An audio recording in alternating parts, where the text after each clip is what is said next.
Hello everyone, আজকে একটা podcast আমরা এখন করতে চলেছি, কিন্তু তার আগে জেনে নিই আজকের বিষয়বস্তু কি রয়েছে। প্রথম কথা হচ্ছে, নিট এক্সামে যারা প্রিপেয়ার করি, সেই এক্সাম প্রিপারেশনের সময় আমাদের নানা ধরনের প্রশ্ন মাথায় আসে, চ্যালেঞ্জেস মাথায় আসে, স্ট্রেস হ্যান্ডলিং কি কি করতে হয়, কিভাবে করতে হয়, সেই সমস্ত প্রশ্ন আমাদের মাথায় আসে। তো আজকে আমার সাথে এমন একজন রয়েছে যে এইগুলোকে ডিসকাশন করবেন, যিনি এগুলো একটা নিট এক্সাম শুধু নয়, NEET UG, NEET PG, MCh, DNB, এরকম হাজারো ডিগ্রি নিয়ে যে মেডিকেল কলেজ থেকে খুব গর্বের সাথে, আমরা খুব গর্ব করি তাকে নিয়ে, মেডিকেল কলেজে যখন আমরা ছিলাম, তেমন একজন আজকে আমরা পেয়ে গেছি যার সাথে আমরা ডিসকাশন করব। তিনি আর কেউ নন, ডক্টর ধৃতিমান মৈত্র। আমরা ডক্টর ধৃতিমান মৈত্রকে অনেকেই চিনি। তিনি কলকাতার একমাত্র এমসিএইচ ব্রেস্ট সার্জন এবং এন্ডোক্রিন সার্জনও। তার ডিগ্রির কথা যদি আমরা বলি, MBBS with gold medal, MS রয়েছে, ডিএনবি রয়েছে, এফএসসিএস, এমসিএইচ ব্রেস্ট সার্জন এবং তার সাথে এন্ডোক্রাইন সার্জন অলরেডি আমি বললাম। ধৃতিমান দার সম্বন্ধে আমি অলরেডি যা বলার, আমি হয়তো যতটা রয়েছে তার কিছু সামান্য বলতে পারলাম, যে এত নলেজেবল পার্সন কি করে হওয়া যায়, এবং তারপরে এই যে ডাউন টু আর্থ অ্যাটিটিউডটা একটা ডাক্তার হয়ে এত সুন্দরভাবে উনি ধরে রেখেছেন আপকামিং জেনারেশনকে ইন্সপায়ার করার জন্য, এগুলো সত্যিই মানে আমাদেরকে অনেক আপ্লুত করে, অনেক ইন্সপায়ার করে। সরাসরি প্রশ্নগুলোতে আসি। যে সমস্ত প্রশ্ন আমরা রিসিভ করেছিলাম, সেই প্রশ্নগুলোর মধ্যে যেটা সব থেকে কমন তোমরা জিজ্ঞেস করেছো, সেগুলোকে আজকে ডিসকাশন করব। তো ধৃতিমান দা, তোমাকে প্রথম আমার ধৃতিমান দাকে আমি তুমি বলি, কারণ ধৃতিমান দা আমার থেকে অনেকটাই বয়সে বড়, বাট তারপরেও ধৃতিমান দার সাথে আমার সম্পর্কটা মানে এতটাই একটা ছাত্র স্টুডেন্টের থেকেও অনেক বেশি মানে কাছের বলতে পারি। তার কারণটা হচ্ছে যে ছোট ছোট অনেক কিছু জীবনে শিক্ষা, পড়াশোনায় তো অনেক কিছু শিখেছি ধৃতিমানদার কাছে, বলার সেটা অপেক্ষায় রাখে না। জীবনেও কিভাবে চলতে হয় সেই সম্বন্ধে অনেক কিছু আমি শিখেছি। তো তাই জন্যই আমি ধৃতিমানদাকে ধৃতিমান দা বলি। তো আমি প্রশ্নগুলো শুরু করছি একটা একটা করে। তো ধৃতিমান দা, তোমাকে বলবো যে নিটের মতো এই যে প্রতিযোগিতামূলক যে পরীক্ষা রয়েছে, এবং সেখানে ছাত্রছাত্রীদেরকে অনেক চ্যালেঞ্জেসের সম্মুখীন হতে হয়, যে কিভাবে পড়বো কিভাবে না পড়বো। তো সেই চ্যালেঞ্জেসগুলোকে ওরা কিভাবে ওভারকাম করবে, কিভাবে ভাস্ট সিলেবাসকে ম্যানেজ করবে, কিভাবে টাইম ম্যানেজ করবে, এবং কিভাবে কনসেপ্টকে, কমপ্লেক্স কনসেপ্টকে সিম্পল কনসেপ্টে কনভার্ট করবে। এখন তো অল ইন্ডিয়া যে পরীক্ষা হচ্ছে for entering into medicine, undoubtedly one of the most difficult exams.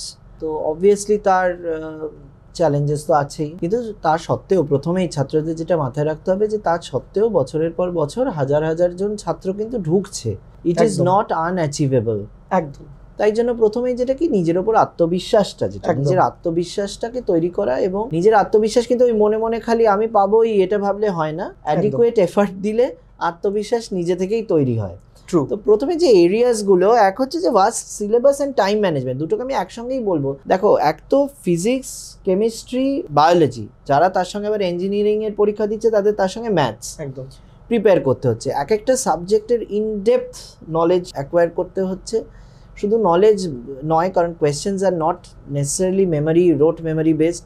অনেক কোয়েশ্চেন থাকছে কনসেপ্টের ওপর নির্ভর করে। তো এই একটা ওয়াস্ট সিলেবাস, এতগুলো সাবজেক্ট, টাইম ম্যানেজমেন্টটা শেখার একটা খুব ইম্পর্টেন্ট হয়ে উঠছে। কি যে ডেইলি আমাকে কিন্তু একটা টাইম অ্যালট করে রাখতে হবে, যে আমি ফিজিক্স পড়বো, কেমিস্ট্রি পড়বো, বায়োলজি পড়বো, ম্যাথস পড়বো, বা যার ম্যাথস দরকার নেই ফিজিক্স, কেমিস্ট্রি, বায়োলজি করবো। ডেইলি একটা টাইম ম্যানেজমেন্ট রাখতে হবে। প্লাস যখন আমি কনসিডার করছি যে আমি যখন একটা প্রিপারেশন, সব মোটামুটি আজকাল ধর প্রিপারেশন বেশ ভালো আগেই শুরু করে দেয়, আমার হাতে আর যতদিন বাকি আমি সেই সময়টাকে ইকুয়ালি ভাগ করে নেব, যে আমার এই সাবজেক্টগুলোতে ইকুয়াল ওয়েটেজ দিয়ে পড়ে যেতে হবে। হ্যাঁ, তারপরে হচ্ছে কি কনসেপ্টের ব্যাপারটা, যে শুধু মুখস্থ করে গেলাম, মুখস্থ করার পরীক্ষার কোয়েশ্চেন লাইন তুলে, মানে আমি যা পড়লাম বই থেকে লাইন তুলে এলো সেরকম হবে না, বা একটা প্রশ্ন আগের বছর এসে সেম প্রশ্নটা আবার এলো, তাও বেশিরভাগ ক্ষেত্রে হবে না। সেই কোয়েশ্চেনটার কনসেপ্টের উপর বেস করে আরেকটা কাছাকাছি প্রশ্ন হবে, একটু ঘুরিয়ে দেওয়া হলো। তো আমার নিজের কনসেপ্ট যদি ক্লিয়ার না হয়, আমি আনসার করতে পারবো না। তাহলে নেক্সট হচ্ছে ভাস্ট সিলেবাসটাকে আগে বুঝে নেওয়া, যে কোনগুলো হাই স্কোরিং এরিয়া, কোনগুলো থেকে বেশি কোয়েশ্চেন আসছে। যে এরিয়াগুলো থেকে কোয়েশ্চেন আসছে না, সেগুলো ছেড়ে দেবো তা না, কারণ প্রত্যেকটা চ্যাপ্টার আরেকটা চ্যাপ্টারে কনসেপ্ট বিল্ডিংয়ে হেল্প করে। সেগুলো আমি কনসেপ্ট বিল্ডিংয়ের জন্য পড়লাম। আর যেগুলো থেকে বেশি কোয়েশ্চেন আসছে ওগুলো বেশি স্ট্রেস করে পড়লাম, তার বেশি প্রবলেম সলভ করলাম। টাইম ম্যানেজমেন্ট গেল একদম। নেক্সট হচ্ছে যে কনসেপ্টের ব্যাপারটা, যেটা হচ্ছে কমপ্লেক্সিটি। হ্যাঁ, কমপ্লেক্স যে কনসেপ্টগুলো আছে, ধরো আমি যদি দেখি আমি হাজার চেষ্টা করে ওটা বুঝে উঠতে পারছি না, ওই টপিকটার উপর দুটো প্রশ্ন আসবে, সেই প্রশ্নগুলো এলেও আমি আনসার করতে পারবো না, তাহলে after a certain level of effort তুমি যখন দেখছো ওটা রপ্ত করতে পারছো না, আমার মনে হয় ছেড়ে দেওয়া উচিত, দিয়ে you move on to the next concept আর আর নেক্সট। এটাও বোঝা উচিত যে মানে সেই আদৌ এটা ওর জন্য রিলেভেন্ট কি রিলেভেন্ট হ্যাঁ নয়। রেলিভেন্ট, মানে যদি দেখা যায় যে কোনো একটা হয়তো আইআইটি তে কোনো কোশ্চেন্স আসবে, সেটা হয়তো আদৌ নিতে আসার মতো প্রশ্নই নয়। তো সেই তারপর সমস্ত ধর একটা এক্সাম প্রেসার, পিয়ার প্রেসার থাকে, এই অমুক জায়গায় পড়ছে, সে তমুক জায়গায় পড়ছে, সে একদম। ইন্টারনেট থেকে করছে, সে দিনে 25 ঘন্টা পড়ছে, মানে 24 ঘন্টার মধ্যে। Don't get affected by any unhealthy competition from any peer. True true হ্যাঁ, ট্রু। কম্পিটিশন ভালো, কিন্তু আনহেলদি কম্পিটিশন ভালো না। তোমাকে অনেকে অনেক রকম বলবে, you should know what is best for you. একদম। Don't get misguided by others. ও অত ঘন্টা পড়ছে বলেই তোমায় অত ঘন্টা পড়তে হবে, বা ও মাত্র দিনে 2 ঘন্টা পড়ছে বলে তোমারও 2 ঘন্টায় পড়লে হয়ে যাবে, তা নয়। You customise your needs, customise what you need to do according to your felt needs, আর কি, বুঝতে পেরেছো? একদমই তাই। তারপরে কি, এখন একটা আজকাল দেখ আইটির যুগ, তো information overload, so you have to know যে আমি যে ইনফরমেশনটা পাচ্ছি সেই সোর্সটা কতটা ক্রেডিবল, অথেন্টিক। হ্যাঁ, সেই ইনফরমেশনটা রিলায়েবল কিনা। সেখানেই therein lies the role of a good guide or mentor, absolutely. যে তোমায় গাইড করে দেবে যে this information is necessary for you and this information is correct. Correct. হ্যাঁ, তুমি যেখান থেকে পাচ্ছি, মানে নেট সার্চ করে আমি আমাদের সময় কি বই থাকতো, রেফারেন্স বই থাকতো, তার বাইরে খুব একটা মানে আমাদের অ্যাক্সেস ছিল না আর কিছু ইনফরমেশনের। ট্রু। এখন ধরো লোকে একটা on the click of a mobile, সবার কাছে স্মার্টফোন আছে, you get so much information. অনেক অনেক হ্যাঁ, রেফারেন্স নিজেকে ছেঁকে নিতে হবে। আর নিজে যদি না পারি, অনেক বাচ্চারা বুঝতে পারবে না যে কোনটা আমার জন্য গ্রহণযোগ্য, কোনটা বর্জনীয়। সেখানে কিন্তু তার মেন্টরের একটা অনেক বড় রোল, মেন্টরের একটা অনেক বড় রোল। মানে ধরো আমি যখন এমসে গেলাম, আমি এখান থেকে গেছি, already I was practising surgery and all. এমসে গিয়ে সার্জারি তো শিখলাম সবকিছু। The guru I got, the mentor I got, professor Anurag Srivastava, তার কাছে থেকে আমার কিন্তু একটা স্পিরিচুয়াল বলো, একটা নানান দিক থেকে রিফাইনমেন্ট হলো, which is very important for your overall growth and development. আর তোমার যখন ওভারঅল গ্রোথ অ্যান্ড ডেভেলপমেন্ট হবে, তখন যে কোনো চ্যালেঞ্জ তুমি কিন্তু you can face it head on, অনেক বেশি এফেক্টিভলি পারবে। যেরকম তা সেই জন্যই আমি বলছি যে এক্সাম প্রেশারে কোনো বাকলও করবে না, আবার একদম এক্সাম প্রেশার নিলাম না, একদম গায়ে হাওয়া লাগিয়ে ঘুরবে, সেরকম নয়। ব্যালেন্স নিতে হবে। আর যে সারা বছর খেটে যাবে না, সে পরীক্ষার আগে অহেতুক কোনো এক্সাম প্রেশার আলাদা করে কিন্তু ফিল করবে না।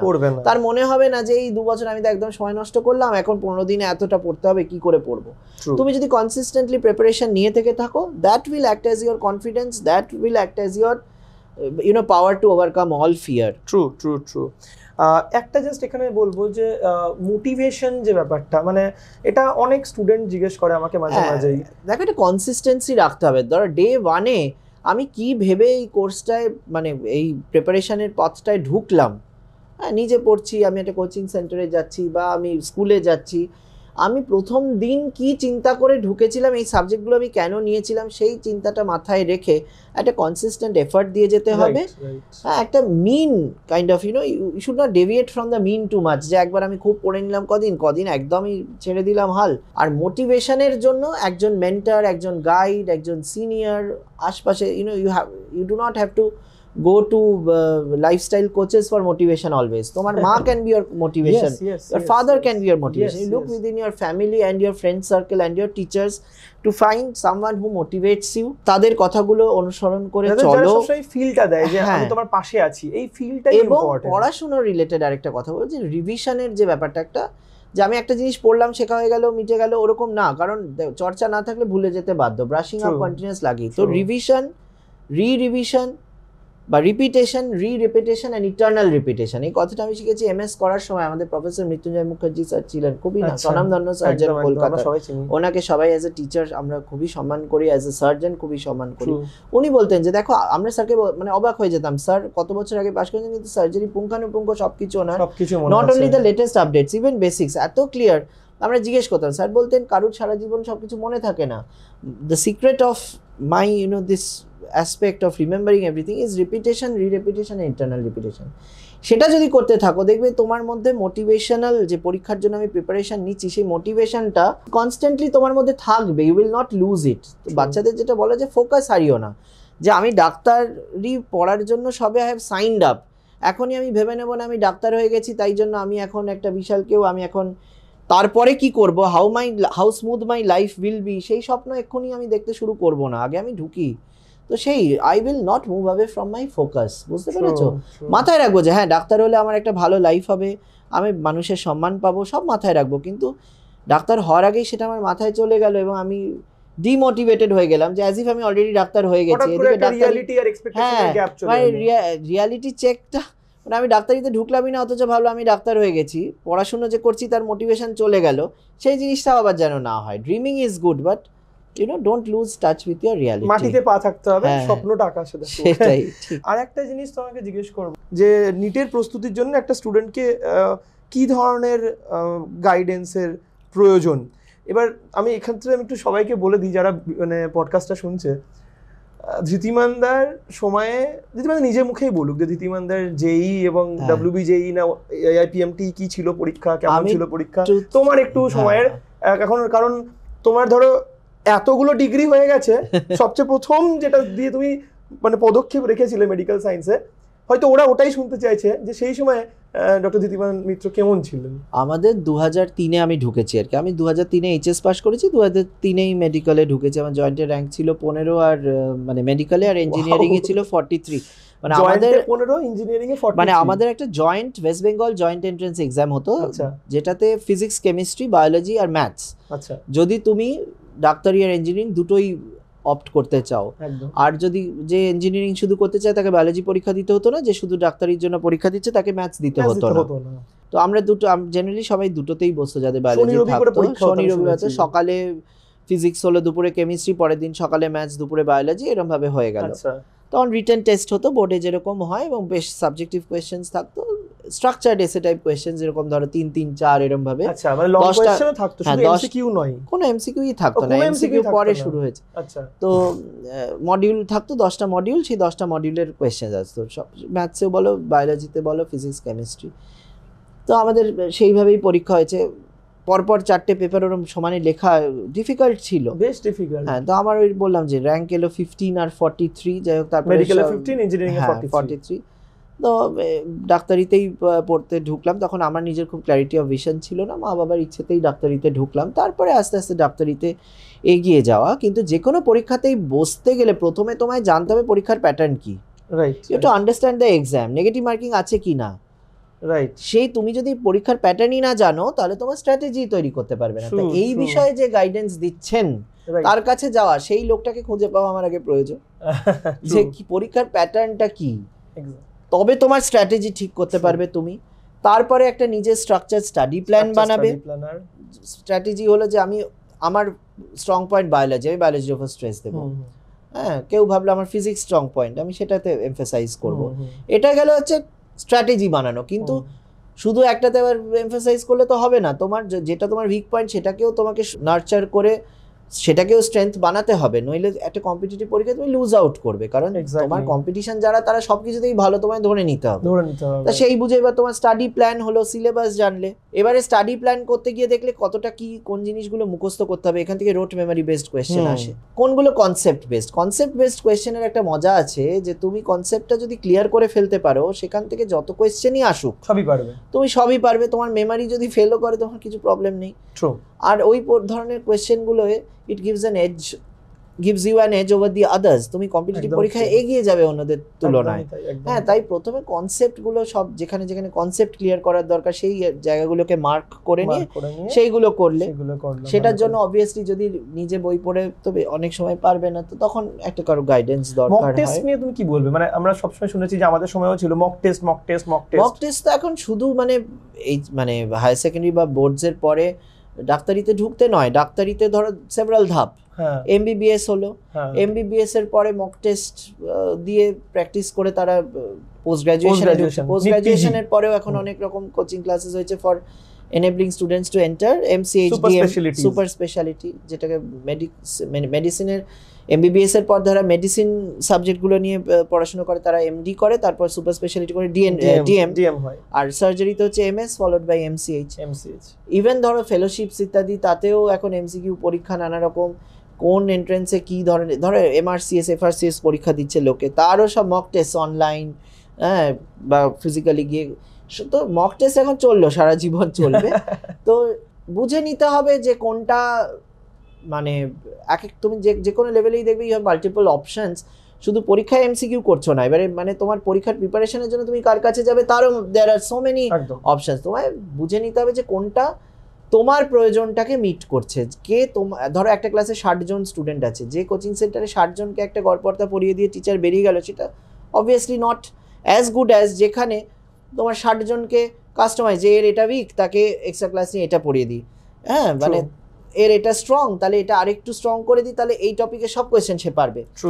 হ্যাঁ, এই যে কাস্টমাইজ করে পড়ানো, পার্সোনালাইজড কেয়ার দেওয়া, এটা যেখানে পাবে সেখানেই যাবে।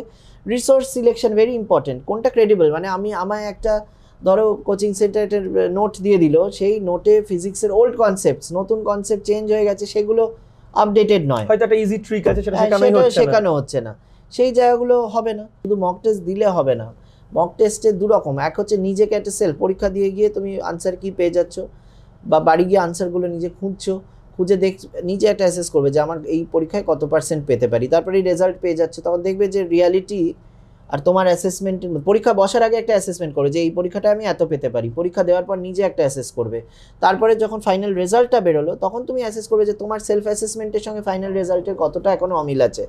যতক্ষণ অমিল আছে ততক্ষণ কম্পিটিটিভ পরীক্ষায় ক্র্যাক করতে কিন্তু তোমার অসুবিধা হবে। তোমাকে আস্তে আস্তে তোমার নিজের self assessment should come close to the final assessment by year teacher যে কোনো মক টেস্টে। এবং শুধু কত পেলাম জেনে খুশি হলাম, 80% পেয়েছি খুব খুশি, অন্যজন 60% পেয়েছে, হ্যাঁ পরের বারে কিন্তু যে 60 পেয়েছে সে 90 পেয়ে যেতে পারে, তাহলে তোমার 80% will not be good enough. Competitive পরীক্ষায় তুমি অ্যাবসলিউট কত পাচ্ছ ইজ নট গুড এনাফ, তুমি অন্যের কম্প্যারিজনে কত পাচ্ছ সেইটা দেখেই তুমি পরীক্ষায় চান্স পাবে। তো সেই জিনিসটা যে আমার কোন জায়গায় ডেফিসিট হলো, এলিমিনেশন টেস্ট কোথায়, হ্যাঁ কোথায় আমার ভুল হলো, আমার কি জানা কোয়েশ্চেন ভুল হয়েছে, আমার নেগেটিভ মার্কিং বেশি হয়ে গেল কিনা, এই সমস্ত জিনিসটা অ্যানালাইজ করতে হবে। এবং সেইটা আমি যদি অ্যানালাইজ না করি, ওই পরীক্ষাটা থেকে আমার যদি কোনো টেক হোম লেসন না থাকে, তাহলে তো পরীক্ষাটা দিয়ে আমার লাভ নেই, কারণ পরীক্ষাটা তো তোমার শুধু সামেটিভ তা তো না, সামেটিভ অ্যান্ড ফর্মেটিভ, তো একটা ফর্মেটিভ পরীক্ষা এটা তো মক টেস্টটা, তোমার বিল্ড আপ হচ্ছে, তোমার প্রিপারেশন হচ্ছে, হ্যাঁ তাহলে পরীক্ষার যেখানে তোমার প্রিপারেশন হচ্ছে বাই গিভিং অ্যান এক্সাম, সেই এক্সামের পুঙ্খানুপুঙ্খ একটা অ্যানালিসিস যা তুমি পেলে টিচারের থেকে নিজেকেও করতে হবে যে কোন প্রশ্নটা আমার কেন ভুল হলো, একটা ভুলের খাতা বা একটা ভুলের অ্যাকাউন্ট থাকলে ভালো হয় যাতে ভুলগুলো রিপিট না হয়। আচ্ছা, এখানে আমি আর একটা প্রশ্ন জিজ্ঞেস করবো, যে ওটা খুব কমন ওরা জিজ্ঞেস করে, যে নিট ক্র্যাক করেছে যারা, তারা ডাক্তার হয়েছে, তো তারা যদি নিট পরীক্ষার জন্য গাইড করে তাহলে কি কি এক্সট্রা অ্যাডভান্টেজ ওরা মানে পেতে পারে, বা কোনটা বেটার মনে হয়? যে এখন যেহেতু সময় পাল্টেছে, আমাদের সময় তো এতটা সুযোগ আমরা পেতাম না। কি আছে, একটা হচ্ছে দেখো সাবজেক্ট ফিজিক্স কেমিস্ট্রি বায়োলজি, এখানে তো ডাক্তারির কোনো সাবজেক্টের উপর পরীক্ষা হচ্ছে না, কিন্তু অ্যাট দ্য সেম টাইম যারা ডাক্তারিতে ঢুকেছে তারা তোমাকে এটা বলে দিতে পারবে যে দেখো হার্ডওয়ার্ক, শুধু হার্ডওয়ার্ক করে গেলাম, খেটে গেলাম বা একটা খুব গভীর অবধি পড়লাম, তার চেয়ে ইম্পর্টেন্ট হচ্ছে স্মার্ট হার্ডওয়ার্ক। তো যে পরীক্ষাটা ক্র্যাক করেছে সে তোমায় কিন্তু বলে দিতে পারে স্মার্ট ট্রিক্সগুলো কোথায়, ঠিক পরীক্ষাটা ইজিলি ক্র্যাক করব কিভাবে। অ্যাট দ্য সেম টাইম যারা ধরো ফিজিক্স কেমিস্ট্রি বায়োলজি নিয়ে হায়ার স্টাডি করেছে, সেই সাবজেক্টগুলো ইনডেপথ পড়েছে, তারাও যখন টিচার হিসেবে থাকছে, তারা সাবজেক্টের লেটেস্ট আপডেটসগুলো they are bringing on the table.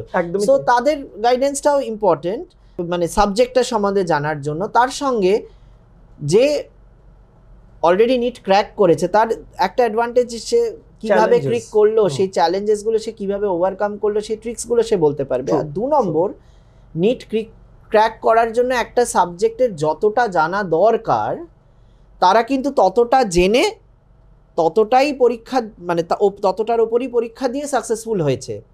তো অনেক সময় একটা সাবজেক্ট যতটা গভীরতা অবধি পড়া দরকার তার চেয়ে আমরা অনেক সময় বেশি গভীরতায় ঢুকে যাই, ফলে টাইম ম্যানেজমেন্ট বিকামস আ প্রবলেম। মানে ধরো ফিজিক্সের নিউটনস লস পড়তে পড়তে আমি এত গভীরে চলে গেলাম, এমএসসি পিএইচডি লেভেলে ঢুকে গেলাম, এদিকে 2-4টে চ্যাপ্টার আমার ছেড়ে দিলাম। কোনো সাবজেক্ট স্পেশালিস্ট যখন পড়াচ্ছে সে কিন্তু পুরো ডেপথ অবধি গিয়ে তোমায় পড়াতে গিয়ে সে তো শুধু ফিজিক্সটাই জানে বা পড়েছে, তাকে তো আর কেমিস্ট্রি আর বায়োলজিটা এট দ্য সেম টাইম পড়তেও হচ্ছে না, পড়াতেও হচ্ছে না। তো যে ডাক্তারিটা ক্র্যাক করেছে সে তোমায় 3টে সাবজেক্ট কি করে ব্যালেন্স করবে সেই ট্রিকটাও বলে দেবে। সাবজেক্ট মানে পরীক্ষা ক্র্যাক করার স্মার্ট যে হাউ টু ওয়ার্ক স্মার্টলি সেই গাইডেন্সটাও দিয়ে দেবে, হোয়াট আর দ্য ট্রিক্স বলে দেবে। আরেকটা জিনিস যেটা হচ্ছে যে আমি কতটা ডেপথ অবধি পড়লে আমার অ্যাডিকুয়েট সেটাও তারা বলে দিতে পারবে। তিনটে সাবজেক্ট একসঙ্গে পড়লে কিভাবে ব্যালেন্স করতে হবে সেটাও তারা বলে দিতে পারবে, যেটা ইন্ডিভিজুয়াল সাবজেক্ট স্পেশালিস্ট হয়তো তোমায় বলতে পারবে। সে বলবে এটা এই গভীর অবধি পড়ো, আরো পড়ো, কিন্তু মিনওয়াইল তোমার কেমিস্ট্রি মানে ফিজিক্সে অত গভীরতা অবধি পড়তে কি কেমিস্ট্রি 10টা চ্যাপ্টার বাদ হয়ে গেল, হয়তো বায়োলজি এত সহজ সাবজেক্ট সেটাও হয়তো পড়া হলো না, একটা সাবজেক্ট নেগলেক্টেড হয়ে যাবে, ওভার এমফাসিস অন ওয়ান সাবজেক্টের জন্য। এটা হতে পারে, হবেই বলছি না, এই একটা চান্স রয়েছে যে যারা আর কি সাবজেক্ট স্পেশালিস্ট পড়াচ্ছে তাদের ক্ষেত্রে এই একটা জিনিসের অসুবিধা হওয়ার একটা সম্ভাবনা রয়েছে, কারণ তারা কোন গভীরতা অবধি নিয়ে যাব গিয়ে থেমে যাব সেটা হয়তো মানে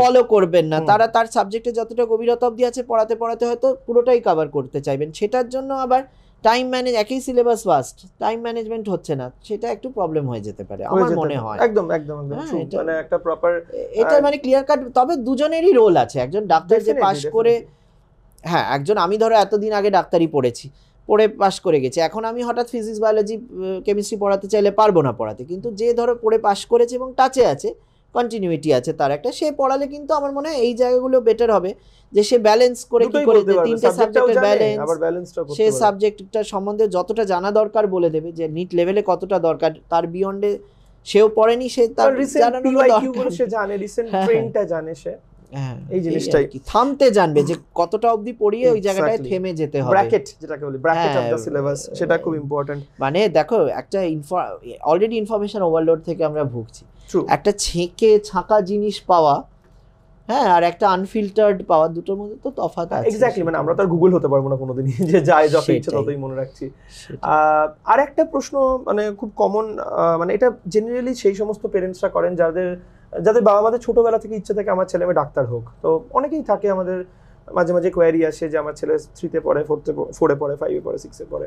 তোমার মধ্যে কি মনে হয়, মানে এই যে যখন একটা এডুকেশন মানে একটা তৈরি হচ্ছে, বাচ্চাদের মধ্যে শিখছে, আমাদের এক্সিস্টিং সিলেবাসে তো নিট পরীক্ষা দেবে হচ্ছে ক্লাস 12-এর পর, কিন্তু তোমার কি মনে হয় যে এই যে একটা কম্পিটিটিভ ওরিয়েন্টেশন, এই যে জিনিসগুলো, এগুলো একটা বাচ্চার মধ্যে বাচ্চার গ্রোথটাও মাথায় রেখে কোন সময় থেকে মনে হয় যে একটু একটু করে ওদের মধ্যে এটা দেওয়া দরকার?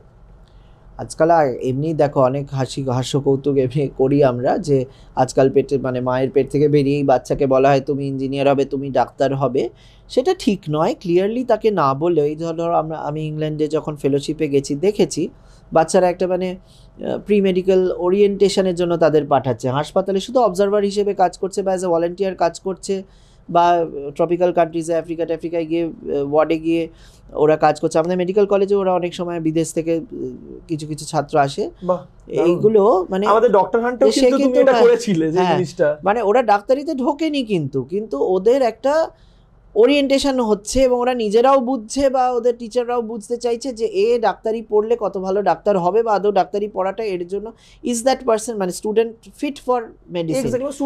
আমাদের দেশে তো সেই সিস্টেমটা নেই, তুমি ডাক্তারিতে পরীক্ষায় বসলে নিটে ভালো নম্বর পেলে তুমি ডাক্তার হবে, তো সেইখানে স্ক্রিনিং হচ্ছে না আমাদের। কিন্তু প্রথমেই দেখো ছোট বাচ্চা যখন ছোট তখনই তাকে মুখের ওপর হয়তো তুমি চাপ দিলে না যে এই তোকে ডাক্তার হতেই হবে, কিন্তু তুমি ওকে বাচ্চাকে বললে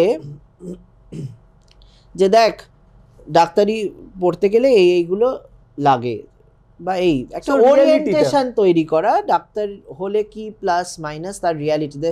হ্যাঁ, তোমার কোনো ওয়ার্ক লাইফ ব্যালেন্স নাও থাকতে পারে, কিন্তু আজকালকার ছেলেরা সবাই চায় ওয়ার্ক লাইফ ব্যালেন্স, আজকালকার বাচ্চারা, সেটা তাকে আগে থেকে বলে দাও, ঢোকার পরে সে ফ্রাস্ট্রেটেড হয়ে ডাক্তারি ছেড়ে দিল, তার চেয়ে ভালো।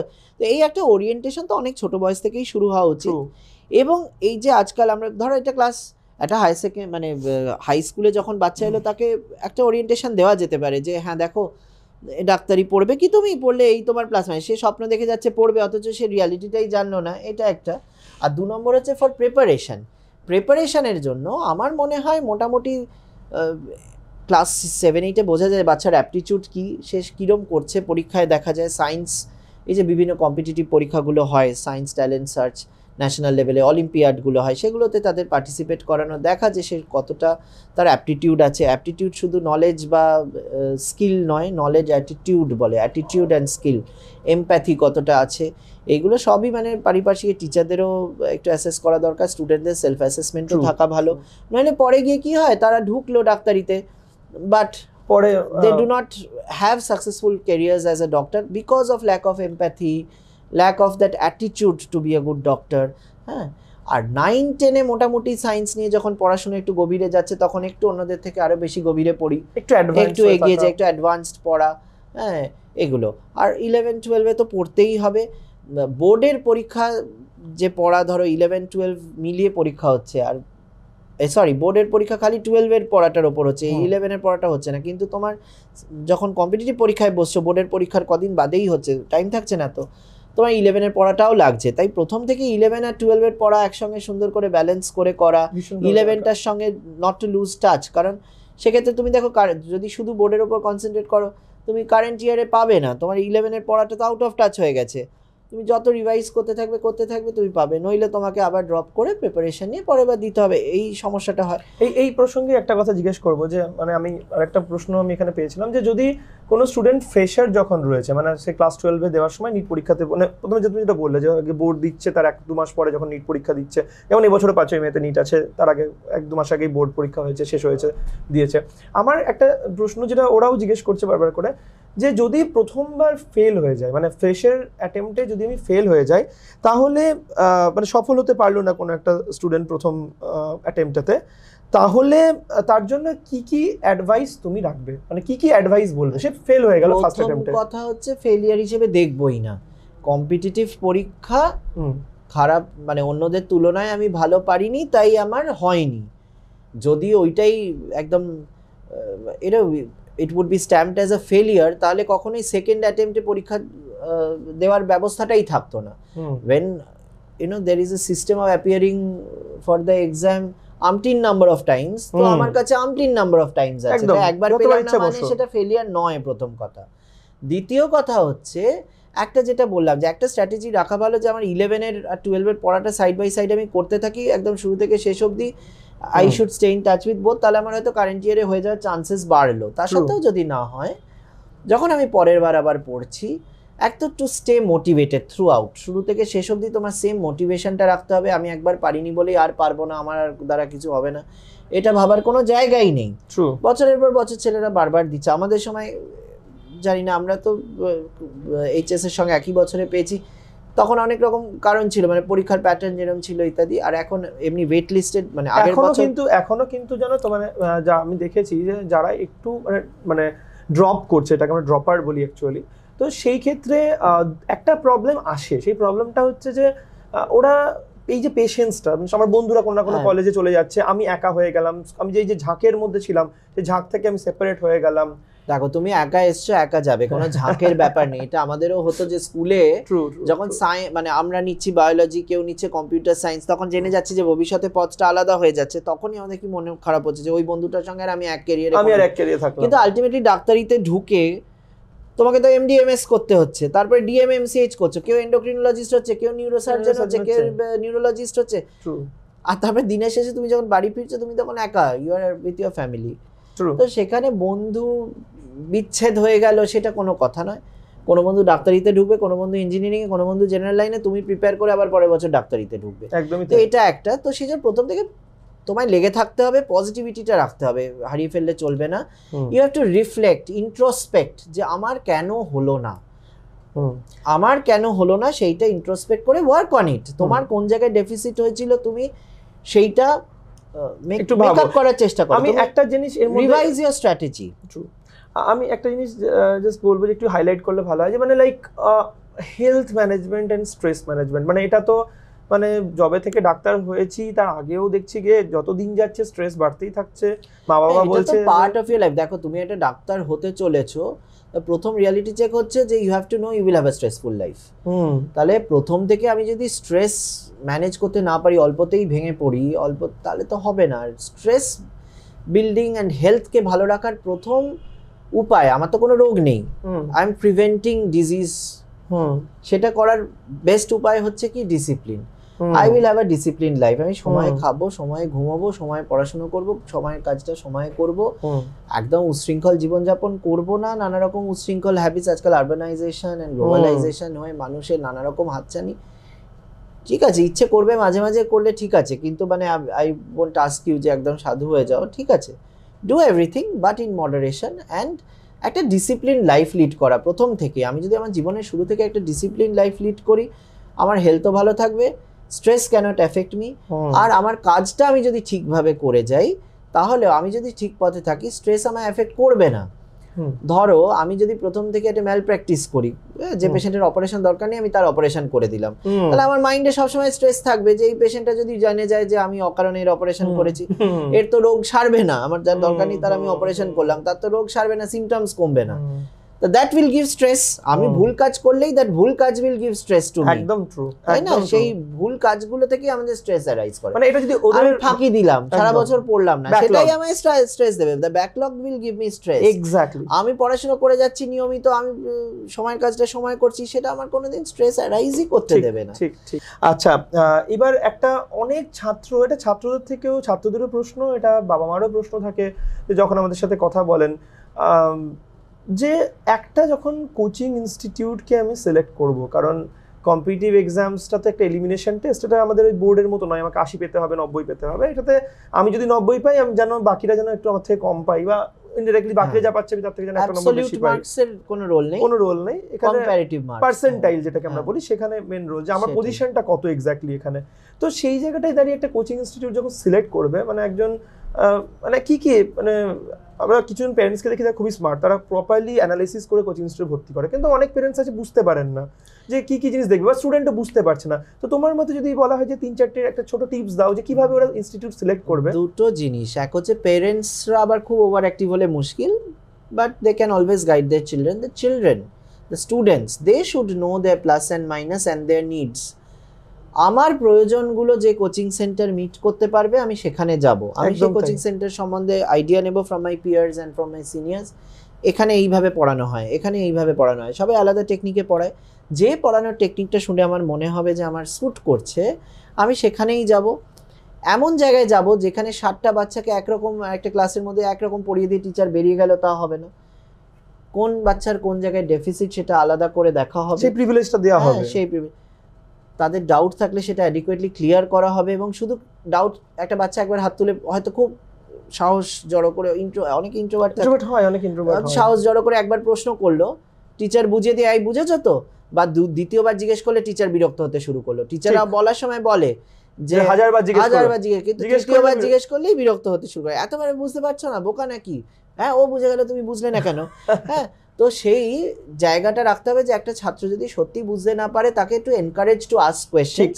সে প্রথমবার কোয়েশ্চেন জিজ্ঞেস করলো, তুমি উত্তর দিলে কিন্তু বিরক্ত হয়ে গেলে, সে কিন্তু দ্বিতীয়বার আর করবে না। তো keep room for introvert students, তাদেরকে সুযোগটা দেওয়া যে বারবার কোয়েশ্চেন করো, জানো, সত্যিকারের এমপ্যাথি ফিল করে পড়ানো যেটাকে বলে। ঠিক ঠিক ঠিক। টাইমলি সিলেবাস কমপ্লিশন নিয়ে তুমি কি বলবে? কারণ এটা অনেক সময় প্যারেন্টসদের মুখে কমপ্লেইন শুনতে পাই কিছু ইনস্টিটিউটের এগেইনস্টে। তো তুমি এটা নিয়ে কি বলবে? সেটা সম্ভব হবে তখনই যখন খুব এক্সপেরিয়েন্স টিচার থাকবে, খুব ওয়েল রেড টিচার, শুধু না এক্সপেরিয়েন্সড, যে একটা টপিকের আমি কতটা পড়াবো, পড়িয়ে নেক্সট চ্যাপ্টারে মুভ অন করে যাবো। কারণ সিলেবাস এত বড়, একটা চ্যাপ্টার নিয়ে বসে থাকলে হবে না। আমাদের অনেক সময় হতো আমাদের স্কুলে, ধরো একটা দিয়ে শুরু হলো কাইনেটিক্স বা মেকানিক্স দিয়ে স্টার্ট হলো, সেটাই অনেকদিন ধরে পড়ানো হলো, কনসেপ্টস ক্লিয়ার হলো, হয়তো ওর বেসিসে অনেকগুলো চ্যাপ্টার সহজ হবে পরে, কিন্তু পরের চ্যাপ্টারগুলো হুড়ুড় করে পড়িয়ে দিয়ে পরীক্ষার হাইড্রোস্ট্যাটিক্স, হাইড্রোডাইনামিক্স এগুলো হুড়ুড় করে পড়ানো হলো, তো সেইটা অসুবিধা। তো সেটা ইকুয়াল টাইম দিয়ে কোথায় মানে টিচাররা পড়াচ্ছেন, এবং বাচ্চাদের থেকে একটা ফিডব্যাকের ব্যবস্থা যেখানে আছে, মানে বাচ্চা ধরো ক্লাস করলো, টিচারের একটা ফিডব্যাক দিল যে অমুক টিচারের ক্লাসটা 5 আউট অফ 5,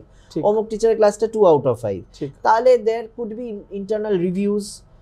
সেই কোচিং সেন্টার তখন সেই টিচারকে বলবে যে আপনার ক্লাসে কিন্তু বাচ্চারা ফিডব্যাক ভালো দিচ্ছে না, আপনি একটু ওয়ে অফ টিচিংটা মডিফাই করুন, দেখে নিন। বা যেখানে একটু ইন্টারঅ্যাক্টিভ হচ্ছে ক্লাসগুলো, ডাইরেক্ট মানে শুধু লেকচার নয়, হ্যাঁ মানে একটু ইন্টারঅ্যাক্টিভ, মানে কোয়েশ্চেন করছে, ক্লাসের মধ্যেই দেখছে যে বাচ্চা কত পিক আপ করছে। এইরকম ভাবে পড়ালে বা এইরকম অ্যাটমসফিয়ারে পড়লে স্টুডেন্টদের ভালো হয়। একটা জিনিস আমি বলবো যে ওরা অনেক ক্ষেত্রে পেরেন্টস এবং স্টুডেন্টসরা আমাদেরকে কমপ্লেন করেছে যে একটা ইনস্টিটিউটে, বেশ কিছু ইনস্টিটিউট নিয়ে যখন ওরা কথা বলে, আমরা দেখি যে বলে যে বোর্ডসের আমাদের কোনো সাপোর্ট নাই না। তো এই জায়গাটা কি বাচ্চারা কতটা খেয়াল রাখবে? এটা ইম্পর্টেন্ট। দেখো, Newton's law is same for board exam and for your competitive exam, so subject ম্যাটারটা তো সেম। প্রবলেমটা কি হয়, এক হচ্ছে যে বোর্ডে তোমার হয়তো এক্সট্রা কিছু ল্যাঙ্গুয়েজ সাবজেক্ট থাকে, সেইগুলো একটু নিজে পড়ে নিতে হবে, সেই টাইমটা রাখতে হবে। ইংলিশ, বেঙ্গলি, সাবজেক্ট, ল্যাঙ্গুয়েজ বা ওই এনভায়রনমেন্ট, আমি এক্সাক্ট জানি না, এনভায়রনমেন্টাল সায়েন্স, ওয়ার্ক এডুকেশন, ওইগুলো করলে, প্লাস যেটা বললাম যে বোর্ড আর কম্পিটিটিভ পরীক্ষার ডিফারেন্সটা এক জায়গায়। এক হচ্ছে যে একটাতে 11-12 দুটো এরিয়া থেকেই কোয়েশ্চেন আসছে, রাইট, আর একটাতে শুধুমাত্র 12 এর থেকে তাহলে আসছে। 11 এর সাবজেক্টগুলো যেন কখনোই আউট অফ টাচ না হয়, আমি যেন 11 এর সাবজেক্টগুলো কনস্ট্যান্টলি রিভাইজ করতে থাকি along with reading or preparing my new chapters of class 12, এটা একটা জিনিস। আর দুই, আমার কনসেপ্ট যেখানে আমি ক্লিয়ার করে নিচ্ছি, ঠিক কনসেপ্ট, এবং আমার শুধু কনসেপ্ট দিয়ে আবার পরীক্ষা হবে না, কিছু কিছু রোট মেমোরির কোয়েশ্চেনও থাকবে, সেটা জেনে নিতে হবে যে এই জায়গাগুলো আমার মেমোরি বেসড কোয়েশ্চেনস, এই জায়গাগুলো কনসেপ্ট। আমি যখন কনসেপ্টগুলো ক্লিয়ার করে নিচ্ছি তখন কোয়েশ্চেন যতই জটিল হোক, বোর্ডের কোয়েশ্চেনগুলো একটু স্ট্রেট ফরওয়ার্ড আসবে, সেই জিনিসগুলোই একটু ঘুরিয়ে কম্পিটিটিভ পরীক্ষায় জিজ্ঞেস করা হবে, একটু এলিমিনেট, একটু লেখার অভ্যাস থাকতে হবে, এইটা একটা। আর যেটা নেক্সট হচ্ছে যে বোর্ডে তোমাদের mixture of MCQ question, short answer questions আর এসএ টাইপ, খুব বড় এসএ টাইপ কোয়েশ্চেন এখন আসে না, ম্যাক্সিমাম 3-4 নম্বরের কোয়েশ্চেন আসে। তো তাই একটু সাবজেক্টিভ লেখা, মানে শুধু এমসিকিউ এ কি হয়, অনেক সময় টপিকগুলো আমি জানি কিন্তু অপশন না দিলে আমি আনসার মার্ক করতে পারছি না, সেটা হবে না। আমার সাবজেক্টিভলি উইদাউট অপশন যদি কোনো কোয়েশ্চেন করা হয় তার এক্সাক্ট আনসারটা কি সেটাও জানতে হবে। আমার সবসময় লিড লাগবে টু আনসার আ কোয়েশ্চেন, যে 4টে অপশন দিলে তবে আমি ঠিক অপশনটা চুজ করতে পারবো, সেটা ভালো না। ধরো জিজ্ঞেস করো what is the capital of India, it is new Delhi, সেটা আমায় জানতে হবে। আমায় 4টে অপশন দিলে নিউ দিল্লি, চেন্নাই, কলকাতা, বম্বে, আমি তবেই লিখতে পারছি নিউ দিল্লি, নইলে আই এম ক্লুলেস, আমার মনেই পড়ছে না আনসারটা কি, সেরকম ভাবে প্রিপেয়ার করলে হবে না। তো সেটা তো তোমার প্রিপারেশনের ডিফেক্ট, সেটা কোনো কোচিং সেন্টার তোমাকে কিন্তু মানে সেটা তোমাকেই বুঝতে হবে, গাইড করে দেবে, হেল্প করে দেবে, কিন্তু তোমাকেও মনে রাখতে হবে, তোমাকে ওই ডিফেক্টটা নিজের ডিফেক্ট হয়ে যাচ্ছে না, ওইটা তোমার you have to work on that. Board mock বলে একটা জিনিস মানে আমরা প্রেপেন্টের মধ্যে ইনক্লুড করেছি, তো সেই জিনিসটাতেও আমরা অনেক সময় দেখেছি যে মানে ওরা কিভাবে মানে এই ধরনের মকগুলো হেল্পফুল, কারণ লেখাটা তো প্র্যাকটিস হচ্ছে, একদমই তাই, মানে শুধু নিট মক দিচ্ছি আর বোর্ড মক দিচ্ছি না। মানে আমি এটা অনেক জায়গায় দেখেছি যে এমসিকিউ ভালো করছি মানেই যে আমি রিটেনে ভালো করব, বা রিটেনে ভালো করছি মানেই এমসিকিউ এ ভালো করব, তা নয়। Those are two different patterns, one is like swimming and other is like flying. The one who is good at swimming may not be good at flying. True, বুঝতে পেরেছো?